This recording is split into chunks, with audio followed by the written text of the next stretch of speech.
Hi guys, அடிக்கிற மழைக்கு gold காஃப்னு கஷ்டப்படுறீங்களா? Tablet விட இந்த ஜூஸை ட்ரை பண்ணி பாருங்கள், அதிரடியாக சரியாயிடும்.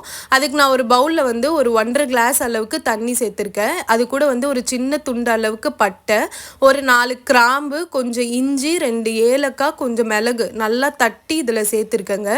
சேர்த்து இது நல்லா கொதிக்கும் போது ஒரு 1/4 டீஸ்பூன் அளவுக்கு மஞ்சள் தூளை ஆட் பண்ணிக்கோங்க. ஆட் பண்ணி இது நல்லா கொதிக்க விடுங்க. நல்லா கொதிக்கும் போது ஒரு 10 துளசி இலையை வந்து நான் வாஷ் பண்ணி எடுத்து வச்சுருந்தேன்.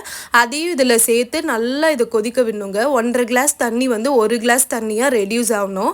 அந்த அளவுக்கு இதை நல்லா கொதிக்க விடுங்க. இது நல்லா கொதித்து வரும்போது உங்களுக்கு வந்து நாட்டு சர்க்கரை வேணும்னா சேர்த்துக்கலாம். குழந்தைங்களுக்குலாம் கொடுக்கும்போது நாட்டு சர்க்கரை சேர்த்து கொடுங்க. அப்போ தான் அவங்க குடிப்பாங்க. சேர்த்து இதை இறக்கி வடிகட்டிடுங்க. வடிகட்டி அவ்வளோதாங்க. இதை குடிச்சு பாருங்கள். மார்னிங் நைட்டு குடிச்சிங்கன்னா கோல்டு காஃப்லாம் சரியாயிடும். ட்ரை பண்ணி பாருங்கள். பிடிச்சிருந்தா லைக் போடுங்க.